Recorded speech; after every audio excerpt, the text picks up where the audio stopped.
বন্দে Mataram, Vande Mataram, Vande Mataram. Amit Shah welcome, welcome, welcome, Amit Shah ji welcome, welcome, welcome.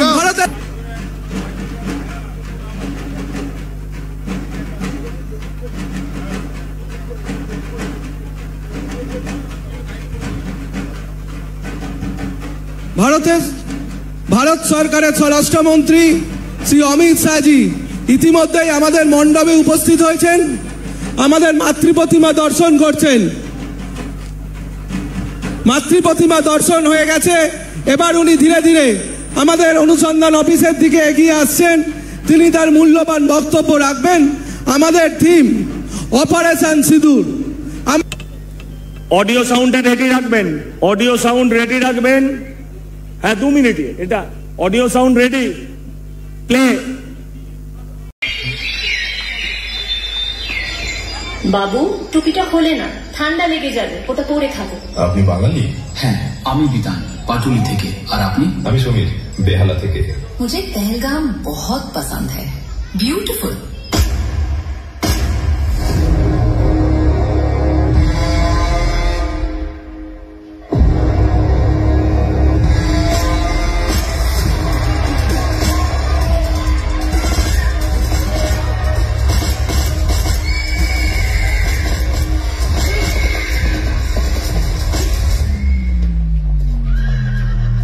मत मारो, क्या कर रहे हो? हट जाओ यहाँ से। पर ये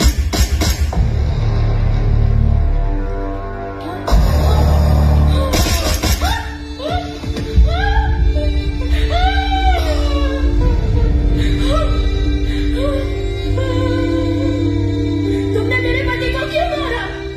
मुझे भी मार दो।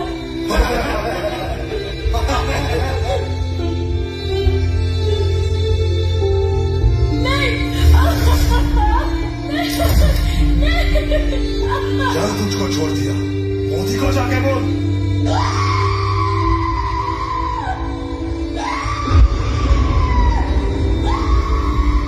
मोदी को जाके बोल।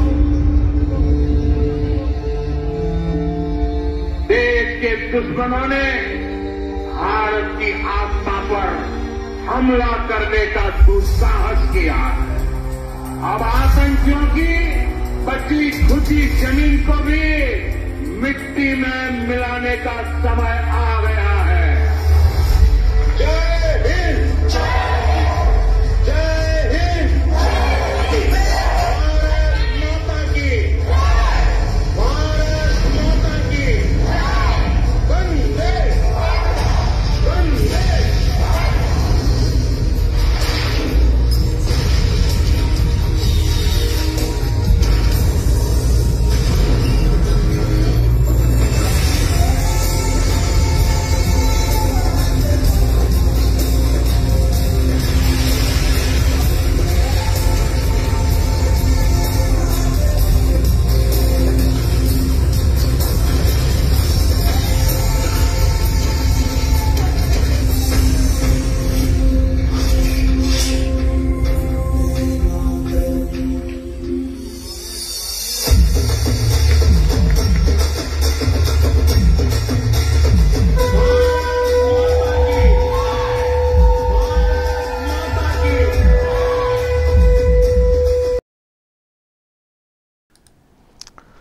দারুণ দারুণ, খুব ভালো একটা থিম করেছে সন্তোষ মিত্র স্কোয়ার কলকাতার। সজল ঘোষ হচ্ছেন অন্যতম উদ্যোক্তা, আর সেই পুজো মণ্ডপের আজকে উদ্বোধন করেছেন কেন্দ্রীয় হোম মিনিস্টার অমিত শাহ। সেই উদ্বোধন ঘিরে একটা বিরাট উচ্ছ্বাস ছিল পুজো উদ্যোক্তাদের মধ্যে। অমিত শাহ আজকে ওখানে গিয়েছিলেন এবং দেখুন প্রতিমা দর্শন করেছেন, প্রার্থনা করেছেন, তারপরে বক্তব্য রেখেছেন। কিন্তু বক্তব্য রাখার সময়ে উনি কি প্রার্থনা করেছেন সেটাও কিন্তু বলেছেন। আমি দর্শক ওই অংশটা একটু শোনাই, কারণ উনি যখন এসছেন নিশ্চয়ই আপনাদের মধ্যে একটা কৌতূহল আছে যে পরিবর্তন নিয়ে কি বলছেন বা কিছু কি বলেছেন। তো উনি বলেছেন উনি কি প্রার্থনা করেছেন মায়ের কাছে, তো সেটা নিয়ে উনি একটা মন্তব্য করেছেন। আমি দর্শক আপনাদেরকে শোনাই উনি কি বলেছেন। बंगाल के लिए बहुत महत्वपूर्ण है। मैं आज इस भव्य पंडाल में अभी मां की पूजा कर आया हूं। मैंने मां के सामने प्रार्थना की है कि इस चुनाव के बाद बंगाल में एक ऐसी सरकार बने जो सोनार बांग्ला का निर्माण कर पाए। हमारा बंगाल फिर से सुरक्षित, समृद्ध, शांत, सुजलाम सुफलाम बने और यहां पर कवि गुरु के कल्पना के बंगाल का निर्माण हम कर पाए। তো এটা বলেছেন যে উনি এই প্রার্থনা করেছেন। আমরাও চাই, আমরাও তো সব প্রার্থনা করছি যে পরিবর্তন হোক, আর না এই সরকারের আমলে দুর্গাপুজো হোক, মানে এটাই শেষ যেন হয় যেটা চলছে। পরের যে পুজো আসবে তার মধ্যে যেন পরিবর্তন হয়ে যায়, এটা আমরাও তো সবাই প্রার্থনা করছি। এখন দেখা যাক কি হয়। তবে বিজেপি সিরিয়াসলি নিচ্ছে। গতকালকেই আমি দেখলাম একটা ভিডিও করেওছি যে এই বাংলাতে নতুন করে ইলেকশন অবজারভার নিয়োগ করা হয়েছে। ভূপেন্দর যাদব কেন্দ্রীয় মন্ত্রী এবং খুব অ্যাক্টিভ নেতা, একাধিক রাজ্যে ওনার মানে দায়িত্ব পালনের সাফল্য আছে। আমি কালকে একটা ভিডিও করেছি, যারা দেখেননি দেখে নেবেন। ভূপেন্দর যাদবের যে ট্র্যাক রেকর্ড, কোন রাজ্যে কোন ভোটের দায়িত্ব পালন করেছেন এবং সেখানে কি সাফল্য এসছে। এবং বিপ্লব কুমার দেব ত্রিপুরার, তাকেও সহকারী হিসেবে নিয়োগ করা হচ্ছে। তারও কারণ, আমি সব কারণ কালকে ব্যাখ্যা করেছি, দেখে নেবেন। তো ঠিক আছে, আগে থেকে তারা এটা নিচ্ছে উদ্যোগটা, ফলে ইলেকশন করতে গেলে কোন কোন দিকগুলো করা উচিত সেগুলো খতিয়ে দেখা, সব কিছুকে গুছিয়ে নেওয়া, হাতে সময় আছে। তো ভালো, খুব পজিটিভ একটা দিক গতকাল থেকে যেটা মনে করছি। আর শাহ তো এসে বললেনই যে প্রার্থনা করেছি এটা সোনার বাংলা গঠিত হোক। কিন্তু এই বাংলাকে যা করে দেওয়া হয়েছে, দুমড়ে মুচড়ে শেষ করে দেওয়া হয়েছে, দুমড়ে মুচড়ে শেষ করে দেওয়া হয়েছে। চুরি, দুর্নীতি, আবার গলাবাজি। সুতরাং মানে যাচ্ছে তাই, এবার সহ্য করা যাচ্ছে না। মোদ্দা কথা যা বললে দাঁড়ায়, মুখ্যমন্ত্রীর কথা সহ্য করা যাচ্ছে দর্শক? এই এত দুর্নীতি, এত চুরি প্রকাশ্যে চলে আসা, তারপরেও মানে চোখ মুখ কেমন করে দেখাচ্ছেন, সহ্য করা যায়, অসহ্য লাগছে দেখতেও। তাকে অসহ্য লাগে, মানে দেখতে বলতে মানে তার কথা শুনতে, করতে, চালচলন দেখতে অসহ্য লাগে। আর সত্যিই তো আমরা খুব অসহ্যের মধ্যেই তো রয়েছি এই বাংলাতে, কষ্টে রয়েছি। তো সেই জন্য পরিবর্তন খুব জরুরি। প্রার্থনা নিশ্চয়ই আপনারাও করবেন, পুজোতে থাকবেন, সামিল হবেন। যারা পুজোতে বিশ্বাসী প্রার্থনা করবেন, যারা আরও অন্য জায়গায় অন্যভাবে বিশ্বাসী তারাও প্রার্থনা করবেন। কিন্তু প্রার্থনা করার সাথে সাথে কাজটাও করতে হবে।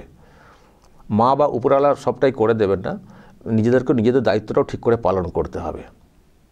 আর গাদ্দারিটা কম করতে হবে। গাদ্দারিটা প্রচুর হয়। গাদ্দারি মানে আছি দলে কিন্তু গাদ্দারি করে ফেললাম, আছি বিজেপিতে কিন্তু টিএমসির হয়ে গুণ গাইলাম, বা চুপি চুপি টিএমসির হয়ে কাজ করলাম। এইসব করলে চলবে না, তাহলে মুশকিল আছে। তো ফলে এটা একটা বড় লড়াই, 26-এর নির্বাচন, এবং সেখানে একযোগে লড়তে হবে। কে কোন পদে বসবো সেটা বড় কথা না, আগে যিনি পদে বসে রয়েছেন তাকে ছুঁড়ে ফেলুন। সেটার জন্য সবাইকে ঐক্যবদ্ধ হয়ে লড়াইটা করতে হবে।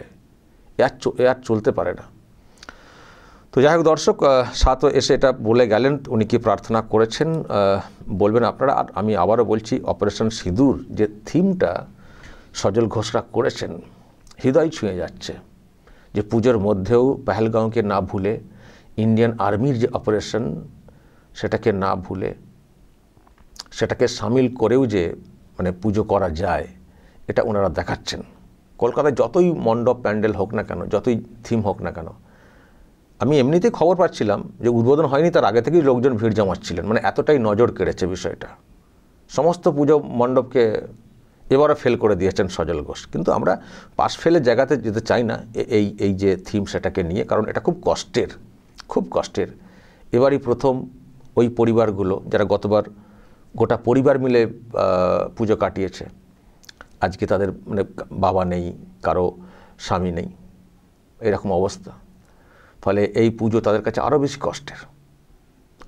কষ্টের। তো ফলে এটা আমরা কম্পিটিশন ওই অর্থে ভাবি না, তবে যারা আর কি খুব ঢাক ঢোল পিটিয়ে বিরাট দেখাচ্ছেন, বিরাট করে উদ্বোধন করছেন, দিনরাত ফিতে কাটছেন, কতগুলো ফিতে কাটতে পারছি তার একটা রেকর্ড তৈরি করার চেষ্টা করছেন, দেখছেন না?